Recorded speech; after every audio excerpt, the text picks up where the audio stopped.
इसमें आना चाहिए। और ये जो 2023 मार्च 31 मार्च 2023 के बाद क्या आपके इलाके में ऐसे कितने लोग हैं जिनकी मैच्योरिटी 31 मार्च 2023 के बाद का है? सर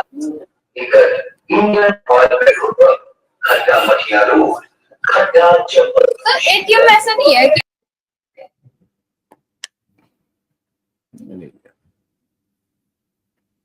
कटियार साहब, 2023 मार्च 2023 के बाद कितने लोग हैं ऐसे जिनकी मैच्योरिटी पूरी हो रही है आपके हिसाब से? बोलिए। अनम्यूट कीजिए प्रदीप जी, अनम्यूट कीजिए।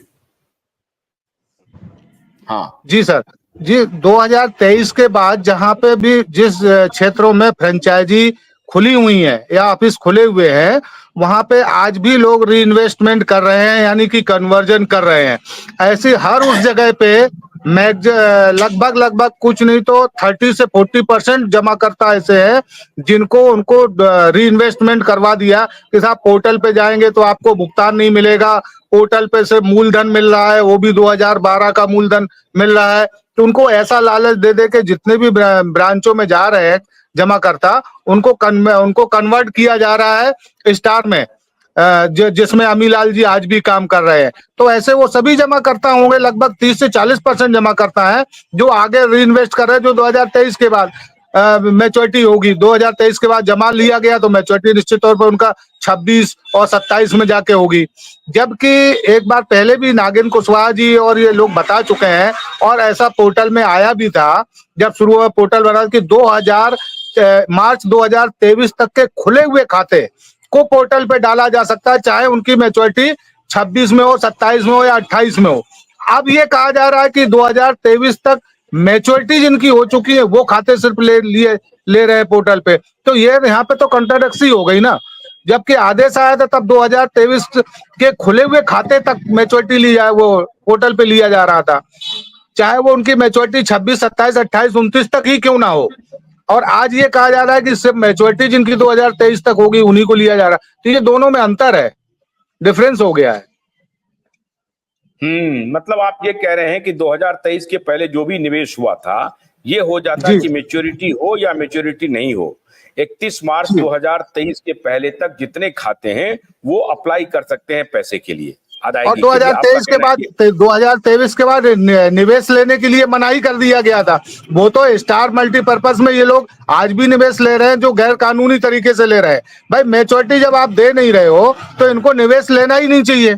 सबसे पहली बात तो ये है, आप मैच्योरिटी दे नहीं रहे और निवेश आगे लेते चले जा रहे हैं। आज जो मैच्योरिटी जिनका निवेश ले रहे हैं उनकी क्या गारंटी है, जब पहले वाले निवेश का जिसका पोर्टल बन चुका है उनका भुगतान होने में इतना कठिनाई हो रही है, तो जिनका पोर्टल बनना ही नहीं है 2023 के बाद का, तो उनका भुगतान कैसे मिलेगा, ये तो भगवान मालिक है। लेकिन इसके बाद भी गुमराह करते हुए अमीलाल जैसे लोग निवेशकर्ताओं को आज भी कन्वर्ट करते चले जा रहे। कोई नया व्यवसाय को थोड़ी नहीं ला रहे हैं।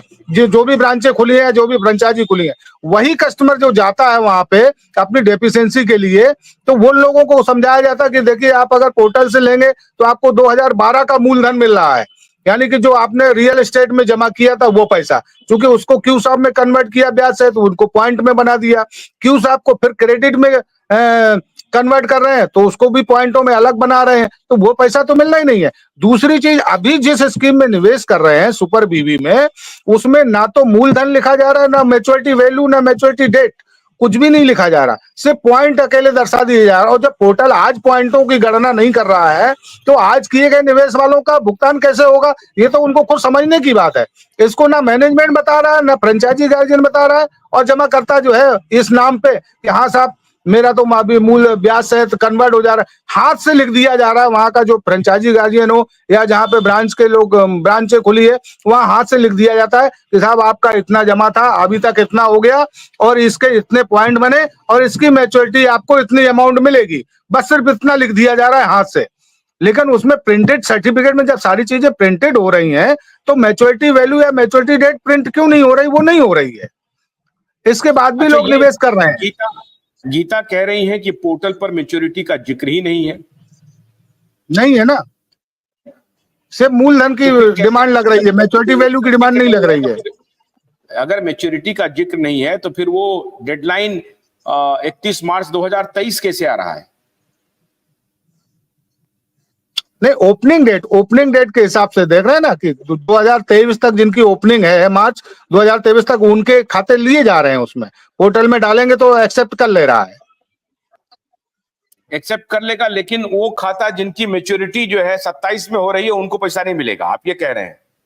हाँ, अभी नहीं, अब ये कहा जा रहा है, जब पोर्टल लॉन्च हुआ था तब ऐसा नहीं कहा गया था, क्योंकि जो अखबारों में दिया गया था। कहां से कहा गया? उसका नोटिफिकेशन आया, कौन बता रहा है ये? क्या उस पर पोर्टल पे ये लिखित रूप से आ रहा है क्या? उस टाइम पे न्यूज़पेपर में सब में दिया गया था, लिखा गया था कि 2023, और सहारा वालों ने भी ऐसा बताया, लेकिन ऑथेंटिक नोटिफिकेशन ना तो सहारा की तरफ से आया और ना सीआरसीएस की तरफ से आया है, दोनों तरफ से कोई ऑथेंटिक नोटिफिकेशन नहीं आया अभी तक। इसका कोई पत्र है आपके पास कि नहीं 31 मार्च 2023 तक की जो मैच्योरिटी होने वाले खाते हैं उन्हीं की अदायगी होगी, और या फिर जो भी 31 मार्च 2023 के पहले खुल गए हैं खाते उनकी अदायगी होगी? मैच्योरिटी शब्द क्या लिखा हुआ है कि मैच्योर खाते ही मिलेंगे, और जिसका मैच्योरिटी 27 में हो रहा है, 26 में हो रहा है, 25 में हो रहा है, 24 में हो रहा है, उसको पैसा नहीं मिलेगा? ऐसा कहां लिखा हुआ है और किसने ये कहा? 31 मार्च 2023 तक खुले हुए खातों की पोर्टल में डिमांड कर सकते हैं, ऐसा पत्र आपको नागेंद्र कुशवाहा जी के पास मिल जाएगा। मेरे पास भी था, जो अभी प्रेजेंट में नहीं है, मैं वो भी दिखा दूंगा आपको। नागेंद्र कुशवाहा जी के फाइल में लगा हुआ है। अच्छा जी, 31 मार्च 2023 तक खुले हुए खातों का डिमांड कर सकते हैं, ऐसा पत्र लगा हुआ है।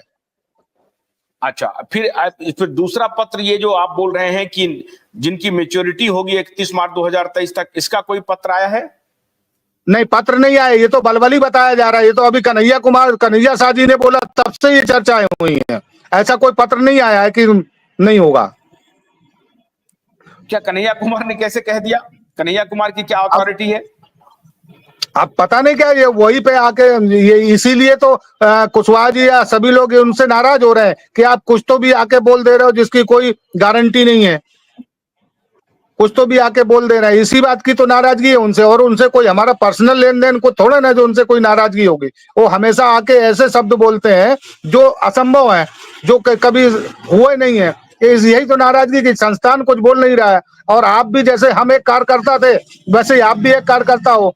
अंतर इतना है कि आज आप आज भी डिवोटिव हो, और हम आज जो है हताश हो गए, इसलिए हम सहारा के फेवर में नहीं बोल रहे हैं। अंतर सिर्फ इतना है, आप आज भी फेवर में बोल रहे हो सकता है आपको अलग से कुछ उसका लालच हो, अलग से कुछ पेमेंट किया जा रहा हो, इसलिए आप बोल रहे हो। तो ये तो कयास है ना कि बोल रहे तो ऐसा हो सकता है क्या, लेकिन जिनको नहीं मिल रहा वो तो आज भी नाराज है ना। तभी तो वो लोग फेवर में बोल रहे हैं कन्हैया शाह जी से। जैसे कुछ दिन तक अमीलाल जी भी उनके पक्ष में बहुत बोल रहे थे, न्यूटन मंडल जी भी सहारा के पक्ष में बहुत बोल रहे थे, लेकिन हम लोग नहीं उनके पक्ष में बोल पा रहे, चूंकि हम लोग अपना देख रहे थे, पोर्टल में डाल रहे थे अकाउंट, उनमें मैच्योरिटी डेफिशिएंसी आ रही थी, जिनका कुछ भी नहीं है इसके बाद भी डेफिशिएंसी आ रही है। अरे साहब, सीधी सी बात है, जब सीआरसीएस ने एक निवेशकर्ता का सर्टिफिकेट स्कैन करके बुलवा लिया, पैन कार्ड स्कैन करके बुलवा लिया, आधार कार्ड स्कैन करके बुलवा लिया, उसका बैंक खाता नंबर स्कैन करके बुलवा लिया, पोर्टल पे डालने के बाद एक लेटर, वो घोषणा पत्र निकालते हैं जिसमें स्पष्ट लिखा रहता है कि जमाकर्ता की तरफ से घोषणा किया जाता है कि यदि मैंने इसके बावजूद भी कोई गलत भुगतान ले लिया है, गलत खाते की जानकारी देके भुगतान लिया है, तो इसका मैं ब्याज के मैं रिकवरी करने का हकदार हूं। जब ये सारी चीजें ले ली है और सीआरसीएस को अकाउंट पे पैसा देना है, तो ये डेफिशिएंसी होने के सवाल ही नहीं होना चाहिए था। और रही बात, अगर डेफिशिएंसी कहीं आ भी रही है पाठक जी, तो ये सहारा को आगे आके कहना पड़ेगा कि नहीं, फलाने आदमी यही है, ये सर्टिफिकेट इनका उचित सही है। जब ये चीज अगर उसमें दिखा देंगे तो डेफिशिएंसी होने का सवाल ही नहीं। इसका सीधा मतलब